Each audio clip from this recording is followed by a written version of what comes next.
Dear students, welcome to Gate Smashers. इस video में explain करने जा रहा हूं ऑन टू फंक्शन, जिसको हम सर्जेक्शन भी बोलते हैं या फिर सर्जेक्टिव फंक्शन भी बोलते हैं। तो इसको मैं विद एग्जांपल बहुत ही इजी लैंग्वेज में आपको समझाऊंगा ताकि आपके competitive exams, college university exam कहीं पे भी आपसे पूछ लें, आप इजीली आंसर कर सकते हो। तो गाइस फटाफट से वीडियो को लाइक कर दें, चैनल को सब्सक्राइब करें अगर अभी तक आपने नहीं किया। अगर कर भी दिए तो और डिवाइसेस से सब्सक्राइब करवा सकते हो शेयर करके, सब्सक्राइबर्स बहुत जरूरी हैं। तो चलिए स्टार्ट करते हैं onto function. Last video में हमने 1-to-1 फंक्शन के बारे में पूरी की पूरी जानकारी जो है वो ली थी। अब हम लोग बात करेंगे यहाँ पे ऑन टू फंक्शन। सबसे पहले इसकी फॉर्मल डेफिनेशन देख लो, फिर एग्जांपल से आपको ज्यादा क्लैरिटी हो जाएगी। A function f from a set A to set B is onto if each element of B is mapped to at least one element of A। मतलब यहां पे हम लोग बात करेंगे B वाले सेट की। अभी तक हम लोग जब भी हम बात करते थे यहाँ पे, तो लेट से मेरे पास दो सेट है, A है और एक B है। उसके अंदर लेट से मेरे पास कुछ एलिमेंट्स हैं, इसके अंदर लेट से मेरे पास कुछ एलिमेंट है। तीन एलिमेंट्स मैंने ले लिए।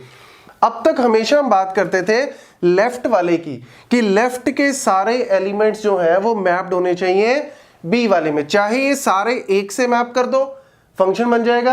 अगर 1-to-1 बनाना है तो हर एक के लिए यूनिक होना चाहिए, no two should be mapped with 1। ये लोग हम बात कर रहे थे यार, पर ये सारे के सारे ना ए से रिलेटेड थे। अब पहला आया है ऑन टू, जो कहता है बी के बारे में। क्या कहता है बी के बारे में? कि each element of B is mapped to at least one element of A. मतलब बी के जितने भी एलिमेंट्स हैं उनमें से कोई भी खाली नहीं रहना चाहिए, हर एक एलिमेंट मैप होना चाहिए ए के साथ। तो ये कहानी जो है वो ऑन टू की। मतलब कहने का कि लेट से अगर मैं इसमें करूं तो लेट से इसको मैंने मैप कर दिया ऐसे ऐसे कर, तो बात एक ही है। मेन कहानी ये है कि अब बी का कोई भी खाली नहीं रहना चाहिए। इसको मैंने मैप कर दिया इसके साथ, लेट से इसको मैंने मैप कर दिया इसके साथ। अब देखो यहां पे हम लोग ए का तो देखना ही देखना है, क्योंकि है तो ये फंक्शन ही, तो ए का तो कोई खाली रहना नहीं चाहिए। इसका मतलब ये नहीं है कि अब ए का खाली रह सकता है, कि लेट से ए में एक एलिमेंट है ये वाला और वो खाली रह गया, और आप कह रहे हो कि सर ये ऑन टू है। आप इजीली, क्योंकि ये इंटरव्यू जो है, इंटरव्यू वगैरह में पूछ लेते हैं। अब स्टूडेंट को लगता है कि सर बी वाले तो सारे फिनिश थे, इसने यही तो बोला कि बी वाले सारे मैप होने चाहिए। अरे भैया है तो ये फंक्शन ही ना, और फंक्शन की डेफिनेशन क्या थी कि ए वाले में कोई भी खाली नहीं रहना चाहिए। तो वो तो यानी बाय डिफॉल्ट है ही, प्लस इसने एक्स्ट्रा क्या बोल दिया कि बी वाले में अब कोई खाली नहीं रहेगा। तो ये कहानी जो है वो बड़ी इंपॉर्टेंट है। मतलब पहली बार सुनने में आपको लग सकता है कि कॉम्प्लेक्सिटी सी थोड़ी बहुत, लेकिन जब आप एग्जांपल से करोगे आपको इजीली समझ आ जाएगा। अब लेट से मैं एक और एग्जांपल से बता देता हूं। मैंने इस तरीके से बनाया, 3 एलिमेंट्स मैंने यहां पे लिए और लेट से 4 एलिमेंट्स मैंने यहां पे लिए। ठीक है, अब यहां पे ये मेरा ए सेट था, ये मेरा बी सेट था। अब लेट से मैंने मैपिंग कर दी, इसको ऐसे, इसको ऐसे, इसको ऐसे मैप कर दिया। अब देखो यहां पे ये वाला जो था, अब इसके लिए कोई मैपिंग नहीं मिली। आपके दिमाग में आ सकता है कि सर हम इसको इस तरीके से मैप कर सकते हैं, इसके साथ लेट से मैप कर दिया। ठीक है, तो फिर वही कहानी है, तो यार ये फंक्शन ही, आपने तो फंक्शन की डेफिनेशन को ही गलत कर दिया, क्योंकि एक एलिमेंट को आपने 2 के साथ जो है वो मैप कर दिया। अब एक एलिमेंट को आप 2 के साथ इस तरीके से कर रहे हो, ये तो फंक्शन ही नहीं है। तो इसीलिए ऑन टू तो बाद की बात है, तो इसीलिए हम इस तरीके से इसको तो बना ही नहीं सकते। तो भैया यहां पे इसकी मैपिंग के लिए यहां पे कोई एलिमेंट ही नहीं बचा। ठीक है ना, तो इससे क्या लग रहा है, इससे क्या आप अंदाजा लगा सकते हो कि यार अगर मेरे बी के अंदर एलिमेंट्स ज्यादा होंगे ए से, अगर मेरे बी के अंदर एलिमेंट्स ज्यादा होंगे ए से, तो दिक्कत आएगी आएगी। अगर बी के अंदर एलिमेंट्स ए के बराबर होंगे, मतलब लेट से ए और बी के अंदर जो टोटल एलिमेंट्स हैं वो बराबर है, ये लो हटा दिया, तो कोई प्रॉब्लम नहीं है, कैसे मर्जी आप कर लो, इसको आप ऑन टू बना सकते हो। या फिर क्या कहता है कि ए के अंदर एलिमेंट्स लेस होने चाहिए बी से। ठीक है ना, तो आप ओवरऑल क्या बोल सकते हो कि number of elements in A should be less than equal to number of elements in B. तो लेट्स से अगर मैं इस तरीके से बना दूं, ये मैंने बना दिया और ये यहां पे मैंने बी। अब देखो आप इस तरीके से इसको मैप कर सकते हो, ये लो जी इसको इससे कर दिया, ये लो जी इससे इसके कर दिया।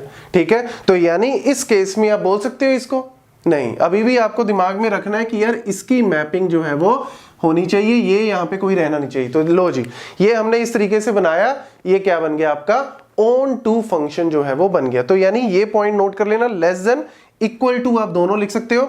दूसरा, यहां पे कई बार क्या आ जाता है, ये पॉइंट भी लिख लो, range of f is equal to B. Range मैंने क्या बताया था, रेंज बताया था कि कितने एलिमेंट्स b वाले में पार्टिसिपेट कर रहे हैं, वो सारे की सारी रेंज होती है। तो ऑब्वियसली ऑन टू में आप क्या बोल रहे हो, ऑन टू में कह रहे हो कि b का कोई भी एलिमेंट रहना नहीं चाहिए, तो यानी रेंज जो है वो b सेट के बराबर ही होगी। b के अंदर जितने भी एलिमेंट है वो सारे पार्टिसिपेट करेंगे, तो यानी range is equal to b। ठीक है ना, ये पॉइंट भी आ गया। Then if 1 to 1 function then onto, कई बार इस तरीके से पूछ लेते हैं कि यार अगर 1 to 1 है तो वो ऑन टू होगा ही होगा। तो भैया ये देखो, इस तरीके से अगर मेरे पास आ रहा है 1 2 3 एलिमेंट्स और यहां पे मेरे पास 1 2 3 4 एलिमेंट। अब देखो if 1 to 1 then onto, ये लो जी इस तरीके से बना दिया, ये लो जी इस तरीके से बना दिया, ये लो इस तरीके से। तो 1 to 1 है बट क्या ये ऑन टू है? नहीं, क्योंकि यहां पे एक एलिमेंट आपका बच गया। तो इसीलिए if 1 to 1 then onto no.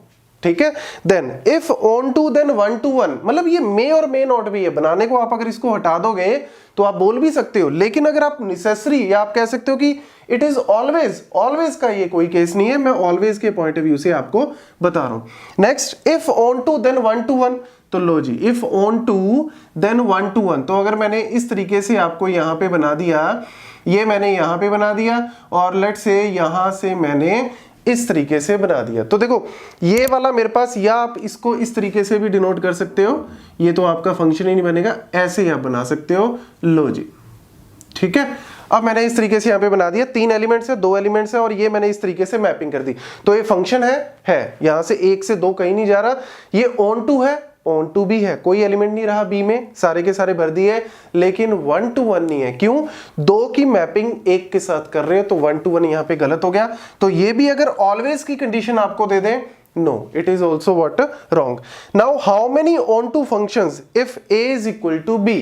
अब अगर इस तरीके का क्वेश्चन आता है, if a is equal to b, मतलब अगर number of elements in a and number of elements in b अगर बराबर होते हैं, तो उस केस में how many onto functions will be there.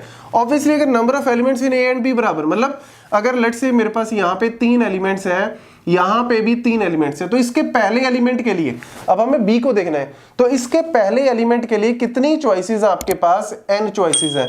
दूसरे एलिमेंट के लिए n-1, तीसरे के लिए n-2, तो यानी इसका फॉर्मूला क्या बन जाएगा? n factorial. ये सारे पॉइंट जो है वो बड़े छोटे छोटे पॉइंट्स हैं, लेकिन बड़े ही इंपॉर्टेंट पॉइंट्स हैं, तो इसीलिए इसको नोट कर लेना। सारे के सारे पॉइंट जो है वो आपके कॉपी में नोट कर लोगे तो कोई भी क्वेश्चन किसी भी वे में आपसे पूछ लें, आप इजीली आंसर कर सकते हो। Thank you.